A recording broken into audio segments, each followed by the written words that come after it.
Dedinho de Prosa está começando e hoje o assunto é religião.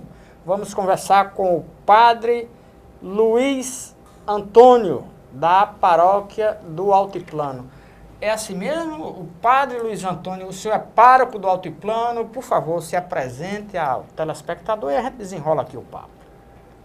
Eu sou católico, gosto, acredito demais em Deus, acredito nas imagens, mas eu não sou muito familiarizado com a linguagem da igreja. Eclesiológica. Exatamente. Boa tarde, Wellington. Boa tarde, telespectadores.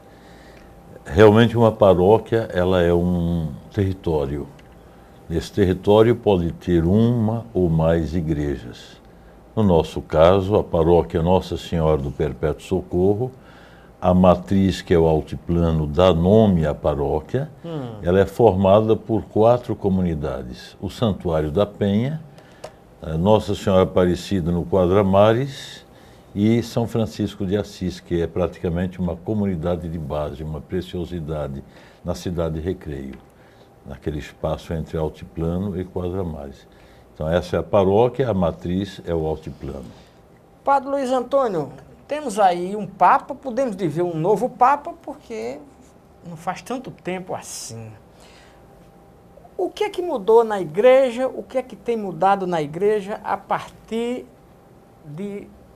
do Papa Francisco?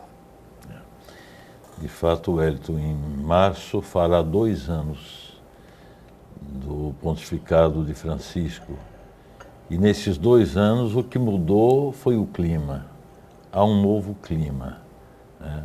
Há uma nova motivação, a esperança, há uma compreensão da igreja que já havia antes e que por um tempo ficou assim hibernada, né? E o Papa Francisco, ele é um latino-americano, argentino. Aliás, é o primeiro Papa latino-americano? É o primeiro Papa latino-americano. Né? Inclusive, eu brinco com as pessoas e digo, vocês já sabem qual o primeiro milagre de Francisco? Foi fazer brasileiro gostar de argentino. Pois é, isso que eu ia lhe dizer. Apesar de argentino, eu gosto muito dele. Exatamente, viu? Isso é o primeiro milagre. É. Mas, como Papa latino-americano, ele foi forjado nessa igreja latino-americana, nessa teologia latino-americana, que por um tempo sempre se chamou de teologia da libertação, tão pouco compreendida, tão caluniada, mas que hoje não precisa mais falar da teologia da libertação, Wellington. Eu imagino, como ouvi de um bispo outro dia, que veio nos dar um dia de formação sobre um documento da CNBB, que a teologia da libertação é como uma porção de açúcar que se coloca no café. Daqui a pouco você não recupera mais o torrão de açúcar. O café todo está doce, isso que importa. Então hoje nós não precisamos falar de teologia da libertação, mas ela está acontecendo, né? A própria prática do Papa Francisco e o que ele estimula na igreja é isso, é a teologia da libertação. Que, aliás, na nossa compreensão, toda a Bíblia é teologia da libertação. Conquanto é Deus que entra sempre e intervém na história do seu povo para libertá-lo. Mas, me permita, padre, para o leigo, que embora seja católico, vá à missa, mas não entende o mínimo do que é teologia da libertação. O que é? Para esse público, o senhor poderia explicar em breves palavras? A teologia da libertação, ela é sempre um ato segundo. A teologia é ato segundo. O ato primeiro é a prática, né? Então, que prática? Uma prática inserida na realidade do povo, sobretudo na realidade dos pobres. Isso é muito importante. Vejam como o Papa Francisco insiste muito em que a igreja seja a igreja dos pobres. Não significa excluir, alijar ninguém, mas a ótica é a dos pobres, né? Aliás, nós precisamos adotar essa ótica para entrar no reino dos céus. Foi o que Jesus falou, não foi o Papa.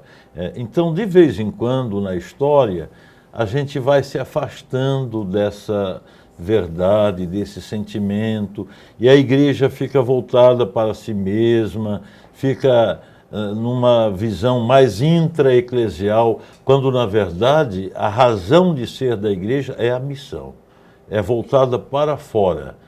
Já o Papa João XXIII, quando convocou o concílio, o que ele conclamava? A que a igreja olhasse para fora, abrisse portas, janelas e olhasse o mundo, porque assim como o Pai amou o mundo e enviou o Filho ao mundo, a igreja é enviada ao mundo, porque Jesus diz, como o Pai me enviou, eu vos envio. E muitas vezes na história a igreja ficou assim um pouco ensimesmada, fechada, curtindo a sua liturgia, tudo belo, tá? E o mundo lá fora pegando fogo. Então a teologia da libertação, ela é uma prática e uma intervenção na ótica da fé nas realidades do mundo. A gente entende que Deus criou um paraíso, mas nós não vivemos num paraíso, não é verdade? Vivemos num mundo controverso, violento e tal. A teologia da libertação é a proposta de os cristãos, não é a igreja hierárquica, papa, bispos, padres, mas os cristãos estarem sempre entrando nas realidades do mundo para transformar. Agora, há um segmento, uma opinião, padre, de que a teologia da libertação desvirtuou o papel do sacerdote de evangelizar, de rezar, e o sacerdote começou a ir para o campo, participar desses eventos e tal, e a partir daí o católico cristão se afastou da igreja, procurou outras religiões cristãs. Isso é um pensamento equivocado? É equivocado. Eu lhe dou como exemplo duas grandes arquidioceses do Brasil, Wellington. A Arquidiocese do Rio de Janeiro, que foi sempre mais nessa linha intra-eclesial, com seus bispos, Dom Eugênio Salles, o seu expoente, tal, e a Igreja de São Paulo, Dom Paulo Evaristo Cardeal Arnes. Os dois cardeais, os dois de posições diferentes.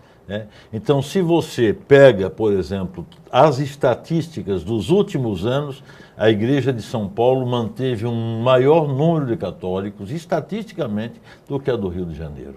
Então, não é verdade essa teoria de que, por causa da teologia da libertação, os católicos estão falando, não, o que nós procuramos ajudar o povo a entender que a nossa fé, ela deve ser a nossa adesão ao projeto de Jesus a realizar-se na história. Evangelizar não é só pegar o livro do Evangelho e falar do Evangelho, mas é fazer o Evangelho tornar-se acontecimento. Isso é evangelizar. Então, para que isso aconteça, a gente tem que entrar nas realidades do mundo, cada um com seus carismas. Um vai lidar, por exemplo, com o pessoal que lida no campo, pastoral da terra, outro com a pastoral da saúde, outro com a pastoral carcerária, outro com a pastoral operária.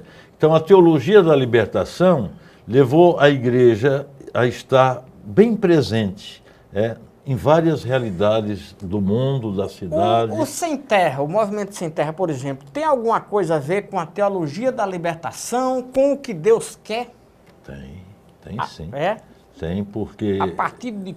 o que é que tem a ver, exatamente? Bom, em primeiro lugar, Wellington, se a gente for à Bíblia, a gente vai descobrir que o povo de Deus foi um povo de invasores. Ou seja, quando Deus prometeu a terra a Abraão, Abraão não chegou em nenhum lugar e encontrou a terra vazia, esperando. Deus deu o endereço. Não foi assim. Dá a terra quem não tem. Acontece que o povo de Deus foi marchando, foi chegando aos lugares, foi lutando, foi sendo vencido aqui, foi sendo vitorioso ali. Então, na ótica da fé, aonde eles conseguiram se firmar, era a terra prometida.